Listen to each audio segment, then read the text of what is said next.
Chopra BLRO दफ्तर में अखिल भारतीय किसान सभा के ज्ञापन देने को लेकर चोपड़ा बीएलआरओ कार्यालय में उत्तेजना फैल गया।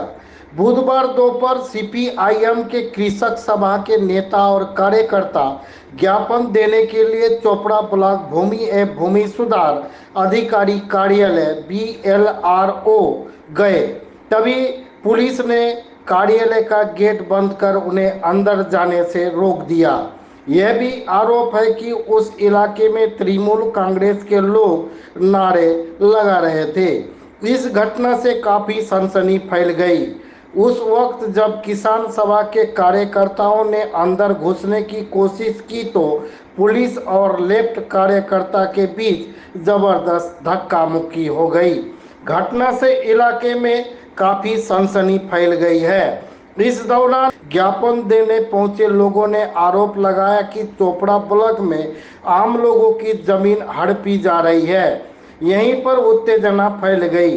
वामपंथियों ने मुख्य रूप से अपने पूर्व निर्धारित सभा स्थल पर पहले सत्तारूढ़ पार्टी के लोगों को जमा हो जाने और पुलिस पर बाधा डालने का आरोप लगाया। हालांकि तृणमूल की ओर से कुछ वामपंथियों पर गुंडा लाकर पुलिस पर हमला करने और मोटरसाइकिलों में तोड़फोड़, गेट में तोड़फोड़ करने जैसा आरोप लगाया गया है। Bureau report, news Bharat. না গোটা পশ্চিমবাংলায় হচ্ছে যে পুলিশের এই অবস্থাটা তৈরি হয়ে গেছে সব জায়গায়, বিশেষ করে আমাদের চোপড়ার পুলিশ, এখানকার আইসি, তারা হচ্ছে যে সাধারণ মানুষকে হচ্ছে যে 15ই আগস্ট হচ্ছে যে জাতীয় পতাকা পর্যন্ত তুলতে দেয়নি এই আইসি, চোপড়ার আইসি। তার প্রমাণ আছে, তার লিখিত অভিযোগ করা হয়েছে এসপির কাছে। আজকে সারা ভারত কিষাণ সভার হচ্ছে যে তাদের গোটা জেলাব্যাপী হচ্ছে যে বিএলআরও অফিসগুলোতে সাধারণ মানুষের জমি সংক্রান্ত বিষয় নিয়ে যে সমস্ত সমস্যাগুলো তৈরি হচ্ছে বা বিএলআরও হয়রানি হচ্ছে বিএলআরও অফিসে গিয়ে মানুষ, তার প্রতিবাদে সমস্ত জেলার বিএলআরও অফিসগুলোতে সারা ভারত কিষাণ সভার পক্ষ থেকে ডেপুটেশন দেওয়া হয়েছে, শুরু হয়েছে। 13 তারিখে রায়গঞ্জে আছে, ইতিমধ্যে করণদিঘিতে হয়েছে, আজকে এখানে ছিল, আজকে আরও একটা জায়গায় হচ্ছে, গোটা জেলাতে হচ্ছে যে আমরা এই কাজ করছি। আমরা এখান থেকে মিছিল করে হচ্ছে যে আমরা বিএলআরও অফিসে আমরা আমাদের এই এলাকার মানুষের যে জমি সংক্রান্ত বিষয়গুলো, একটা মানুষ জমি দলিল কিনেছে, তার জমির দলিল পরিষ্কার আছে, তাকে পর্চা দেওয়া হয়েছে, অথচ দেখা যাচ্ছে যে কম্পিউটার খতিয়ান যখন করছে তাকে, যেখানে ও 2 বিঘা জমি কিনেছে সেখানে 47 শতক জমি হচ্ছে যে রেকর্ড হয়েছে তার নামে। অজস্র এই ধরনের ঘটনা চোপড়ার বুকে আছে, যেগুলো নিয়ে এর আগেও আমরা একবার ডেপুটেশন দিয়েছি। এই বিএলআরও অফিসেই হচ্ছে যে চোপড়ার বুকে তার জমি সংক্রান্ত বিষয় নিয়ে গত 2 বছর ধরে চেষ্টা করতে করতে যখন ব্যর্থ হয়, তখন হচ্ছে যে সে বিষ খেয়ে হচ্ছে যে আত্মহত্যা করতে বাধ্য হয়েছিল বিএলআরও অফিসের সামনে। আমরা তারপরেই হচ্ছে যে ডেপুটেশনে গেছিলাম এবং আজকেও এই একই অবস্থা হচ্ছে যে বিএলআরও অফিসের ঘটনা ঘটে যাচ্ছে। আজকে যখন আমাদের কৃষক সভার কর্মীরা হচ্ছে যে ডেপুটেশনে যাচ্ছে, আমাদেরকে ভেতরে ঢুকতে দেওয়া হলো না, পুলিশ সেখানে ব্যারিকেড করে রেখেছে। পূর্বের থেকেই হচ্ছে যে কিছু তৃণমূলের গুন্ডা বাহিনী মৌরিনের নাম করে তারা ভিতরে ঢুকে আছে। আমরা যখন এজিটেশন করছি, যেহেতু ডেপুটেশনে আমরা যাচ্ছি, বিএলআরওকে ইনফরমেশন করেছি, আমরা বলেছি যে গেটটা খুলে দিন, আমরা ভেতরে ঢুকে ছায়ার মধ্যে বসে আমরা আমাদের স্লোগান ওখানে চলবে, আমাদের প্রতিনিধিমূলক হচ্ছে লোকজন যাবে। সেই জায়গাটায় তারা ইচ্ছাকৃতভাবে কিছু মোটরসাইকেল সেখানে হচ্ছে যে পার্কিং করে রেখে দিয়েছে, যদিও মোটরসাইকেল পার্কিং করার ভেতরে হচ্ছে যে কোনো পারমিশন নেই। কিন্তু আজকে দেখা গেল যে সেখানে প্রায় 30 থেকে 40 খানা মোটরসাইকেল হচ্ছে যে সেখানে পার্কিং করে রেখে একটা অরাজকতার সৃষ্টি করার জন্য বিএলআরও এবং এখানকার যে পুলিশ আধিকারিক যিনি ছিলেন তিনি হচ্ছেন যে এই বিশৃঙ্খলা তৈরি করার জন্য দায়ী বলে আমরা মনে করছি। আমরা বলেছিলাম, সেখানেও বললাম যে যখন আমাদেরকে ঢুকতে দেবেন না, আমরা যখন ঢুকতে পারবো না, আর ভেতর থেকে হচ্ছে যে তৃণমূলের নাম করে কিছু মানুষ স্লোগান দেবে পাল্টা, এইটা চলতে পারে না পুলিশের সামনে। আমরা তখন গেটের সামনেই দাঁড়িয়ে আমরা বললাম বিএলআরও আসবে এখানে, আমাদের প্রতিনিধি, আমাদের ডেপুটেশনের কপিটা হচ্ছে যে তাদের কাছে আমরা হ্যান্ডওভার দেবো, এবং তার যদি প্রয়োজন মনে করে কথা বলার তাহলে কথা বলবে এখানে। আমরা ভেতরে সেইভাবে যাব না যতক্ষণ পর্যন্ত এই ভেতরটা হচ্ছে যে ভেতরটা হচ্ছে যে আনঅথরাইজ লোক যারা সেখানে হচ্ছে যে তৃণমূলের গুন্ডা বাহিনীকে যারা ঢুকিয়ে রেখেছে তাদের না সরানো পর্যন্ত আমরা ভেতরে বিএলআর অফিসে যাব না। এর প্রতিবাদ করে আমরা সেখান থেকে ফিরে আসছি। আগামী দিনে চোপড়ার মানুষের কাছকে নিয়ে আমরা আবার বৃহত্তর আন্দোলনের জায়গায় যাওয়ার চেষ্টা করব। আমরা বসবো, আমাদের কৃষক সভা বসবে, আমাদের গণতান্ত্রিক আন্দোলনের নেতৃত্বরাও বসবো। চোপড়া এই অবস্থা চলতে পারে না। এখানকার পুলিশ যেভাবে দলদাসে পরিণত হয়েছে, এখানকার মানুষ যেভাবে খুন হচ্ছে, লক্ষ্মীপুর থেকে শুরু করে একেবারে বিভিন্ন জায়গায় বিভিন্ন ক্ষেত্রে চোপড়ার বুকে যে দুর্নীতিগুলো চলছে, এই যে মহানন্দা ডক, সেখান থেকে অবৈধভাবে হচ্ছে যে বালি তোলা হচ্ছে। কী কারণে কোনো সময় বালি তোলা হয়, কী কারণে আবার বন্ধ রাখা হয় আমরা জানি না। যে এই বালি মাফিয়া, পাথর মাফিয়া, মাটি মাফিয়া, ইতিমধ্যে চোপড়া ব্লকে এই বালি, মাটি, পাথর এই মাফিয়াগিরি করতে গিয়ে আমাদের চোপড়াতে প্রায় 17 জন মানুষ খুন হয়েছে। এই চোপড়ার বিডিও, চোপড়ার আইসি এবং চোপড়ার যে আধিকারিকরা আছেন তারা দায়ী।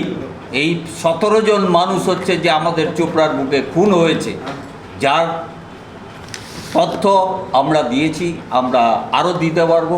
আমরা বলেছি, সেই একেবারে দাসপাড়ার থেকে শুরু করে চিতলঘাটা পর্যন্ত যদি দেখেন তাহলে এই বালিকে কেন্দ্র করে অবৈধ ব্যবসা। এখানে পুলিশ, এখানে বিএলআর অফিসের একটা অংশ এবং পুলিশের একটা বড় অংশ, তারা হচ্ছে যে যুক্ত হয়ে আজকে গোটা চোপড়াতে এই মাফিয়াগিরির রাজত্ব কায়েম করেছে। তার বিরুদ্ধে হচ্ছে যে আমরা আগামী দিনে লড়াই করব। এবং এইখানে প্রায় আজকে আমরা যদি হিসাব করে দেখি তাহলে দেখা যাবে যে প্রায় ছোটোখাটো প্রায় 90 থেকে 96টা বাগান হচ্ছে যে বন্ধ হয়ে আছে। কয়েক হাজার শ্রমিক হচ্ছে যে এখানে কাজ থেকে তারা কর্মহীন হয়ে পড়েছেন। এখানকার ফ্যাক্টরিগুলো ধ্বংস করে দিয়েছে। এখানকার যারা তৃণমূল শাসক দল তারা হচ্ছে লুটে পুটে খাওয়ার জন্য হচ্ছে যে আজকে তারা এই জায়গাটা গেছে। আজকে বাগান বন্ধ, আজকে হচ্ছে যে শ্রমিকের কাজ নাই, আজকে প্রতিষ্ঠিত যে সমস্ত শিল্পগুলো ছিল সেগুলোকে ধ্বংস করেছে। বিভিন্ন জমিকে টুকরো টুকরো করে হচ্ছে যে বিক্রি করার পরিকল্পনা করে তারা হচ্ছে যে জমির মাফিয়াগিরি করছে। এর বিরুদ্ধে হচ্ছে মানুষকে সোচ্চার হতে হবে। আগামী দিনে আমরা এই সমস্ত কথাগুলোকে নিয়ে এবং তার সাথে সাথে গোটা পশ্চিমবাংলার যে ঘটনা ইতিমধ্যেই ঘটেছে, আজকে 1 মাসের উপরে হয়ে আমাদের জেলার সমস্ত ব্লকেই আমরা ঠিক করেছি এই জেলায় সমস্ত মানুষ জমি সংক্রান্ত সমস্যায় জর্জরিত। বিএলআর অফিসগুলো ঘুঘুর ভাষায় তৈরি হয়েছে। একদিক থেকে যাদের রায়তি জমির খতিয়ান কেটে দেওয়া হচ্ছে, আবার ওটা একরকম টাকা নিয়ে আবার সেটাকে ঠিক করার জন্য আবার টাকা নেওয়া হচ্ছে, অর্থাৎ মানুষকে হয়রানি করা হচ্ছে। এরকম বহু ঘটনায় এই চোপড়ায় আছে। সবচেয়ে বড় ঘটনা গত কয়েকদিন আগে যে চোপড়া বিএলআর অফিস নিজেরাও, বিএলআর সাহেব সহ তার কর্মীরা কদিন আগে একটা হিয়ারিংকে কেন্দ্র করে গণ্ডগোল এবং তাকে কেন্দ্র করে অফিস বন্ধ করে উনি চলে যায়। এ দিয়ে প্রমাণিত যে এই অফিসে কত বড় দালাল রাজ চলছে। ফলে মানুষের এই সমস্যা লাঘবের জন্য আমরা সারা ভারত কৃষক সভা আজকে বিভিন্ন দাবিতে আজকে ডেপুটেশন দিতে গেছিলাম।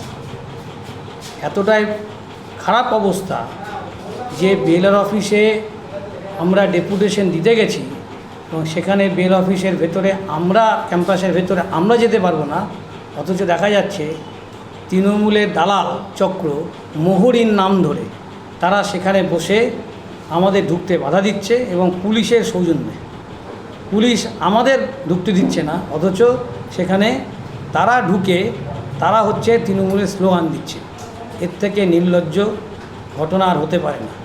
আসলে গোটা পশ্চিমবাংলাটাই আইন শৃঙ্খলা সব দিক থেকে পিছিয়ে পড়েছে, সব দিক থেকে আমাদের এই পুলিশ প্রশাসনের কারণে। গোটা পশ্চিমবাংলা সহ গোটা দেশের কাছে পশ্চিমবাংলার মানুষের মান সম্মান, পশ্চিমবাংলার যে গৌরব, সেটা নষ্ট হয়ে গেছে।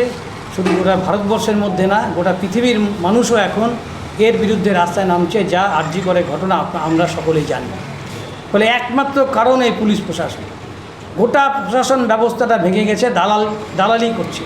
ফলে আমরা ধিক্কার জানাচ্ছি এই ঘটনার, আমাদেরকে যারা আক্রান্ত করলো সেখানে আমরা সেখান থেকে ফিরে এসেছি, সেখানে ভেতরে ঢোকার কোনো পরিবেশ নেই। এবং তার সঙ্গে আমরা দেখলাম আরও কিছু, এই ঘটনা যখন আমরা ডেপুটেশন দিতে গেলাম, আমাদের সঙ্গে যখন কথা বচসা হচ্ছে, তার সময় দেখলাম যে আরও কিছু লোক, বহিরাগত লোককে পেছনের দরজাতে ঢোকানো হলো, অথচ আমাদের ঢুকতে দেওয়া হলো না। ফলে আমরা এই ঘটনার তীব্র নিন্দা জানাচ্ছি। আমরা ডেপুটেশন না দিয়ে সেখান থেকে ফিরে এসেছি। পরবর্তীতে আপনাদের কী করব? ভবিষ্যতে আমরা বৃহত্তর কর্মসূচির দিকে যাব। তো সিপিএম বলতে কিছু নাই, বিরোধী বলতে এখানে জোর জবরদস্তি করে এসে বিএলআর অফিসে এখানে এই ভাঙচুর করা, বাইক ভাঙচুর করে দিয়ে পুলিশের উপর মানে লাঠিচার্জ এবং পাথর টাথর ছুড়াছুড়ি করছে এরা, মানে ঝান্ডার মধ্যে লাঠি নিয়ে আসছে এরা। এখানে কয়েকজন এই সিপিএমের গুন্ডা মস্তান এখানে এসে মানে জুলুমবাজি করার জন্য কেউ গেটের উপরে চড়ে গেছে, কেউ আমাদের পুলিশ প্রশাসন ছিল, ওনারা অনেকটা সহযোগিতা করেছে। আমাদের পুলিশ প্রশাসন ওনাদেরকে ভিতরে ঢুকতে দেয়নি। আমাদের দু একজন পুলিশ অফিসারদেরকেও ওরা ঠেলে গিয়ে ভিতরে ঢুকে মানে দু একটা বাইক আর নষ্ট করেছে। এটা অরাজকতা, এরা সিপিএমের, এটা তো আন্দোলন না। এরা যদি শান্তিপূর্ণভাবে সঠিকভাবে এরা এখানে যদি ডেপুটেশন দিত তাহলে আমাদের কোনো আপত্তি ছিল না। এরা স্লোগান, গুন্ডামি, এই ভদ্রতা, এরা কিন্তু ভদ্রতা শিখেনি। সিপিএম পার্টির কিছু এরা আছে দালাল, এরা এখানে কিছু কাজকর্ম নেই, সিপিএম পার্টির টাকা পয়সা খেয়ে এরা মানুষকে হয়রানি করার জন্য এখানে ডেপুটেশন দিতে আসে। দেখা গেলো আপনাদের সাথেও হাতাহাতি হলো। আমাদের সঙ্গে হাতাহাতি হলে আমরা তো পুলিশ প্রশাসনকে বলছি, পুলিশ প্রশাসন আমাদের যথেষ্ট আছে, পুলিশ প্রশাসনের উপর আমাদের ভরসা আছে। ওনারা আমাদের সহযোগিতা করেছে, ওনারা সেই জিনিসটাকে টেক আপ দিয়েছে পুলিশ প্রশাসন। এটাতে পুলিশ প্রশাসনও অনেকটা মানে হ্যাকেল হয়েছে। এনারা পুলিশ প্রশাসনকেও গালাগালি করেছে, এখানে আমাদের পার্টিকে গালাগালি করতেছে। তো এটা তো পশ্চিমবাংলায় কাম্য নয়। এটা দেখা গেলো একদিকে আপনারা স্লোগান দিচ্ছে, একদিকে ওটা। হ্যাঁ, আমরা পাল্টা স্লোগান দিয়েছি, কিন্তু আমাদের এখানে তো আমরা পার্টির তরফ থেকে আমরা আছি, আমরা পার্টির স্লোগান, ওরা আমাদের দালাল বলতেছে এখানে, তো আমাদের গালাগালি করতেছে সেই জন্য। কিন্তু আমাদের যখন পুলিশ প্রশাসন আছে, আমাদের পুলিশ প্রশাসনের সঙ্গেই আমরা আছি। পুলিশ প্রশাসন আমাদের যেটা নির্দেশ দিয়েছে আমরা সেইভাবে আছি। আমরা পুলিশ প্রশাসনকে সহযোগিতা আমরা অনেকটাই পেয়েছি। এখানে ওরা ডেপুটেশন দিল না, চলে গেল, সেটা ওনাদের ব্যাপার। ওনাদের ডেপুটেশন যদি না দিতে পারে সেটা ওনাদের হলো ব্যর্থতা, ওনাদের লোক নেই। ওটা আসলে ওই 8-10টা লোক নিয়ে এসে ডেপুটেশন দিতে পারবে, এটা হলো দালালি ওদের। এই চোপড়াটাকে কিভাবে, শান্ত চোপড়াকে কিভাবে অশান্ত করা যায়, এটাই হলো ওদের আসল মূল উদ্দেশ্য। আপনার নাম? আমার নাম আব্দুল হালিম, আমি ল ক্লার্ক অ্যাসোসিয়েশনের সম্পাদক।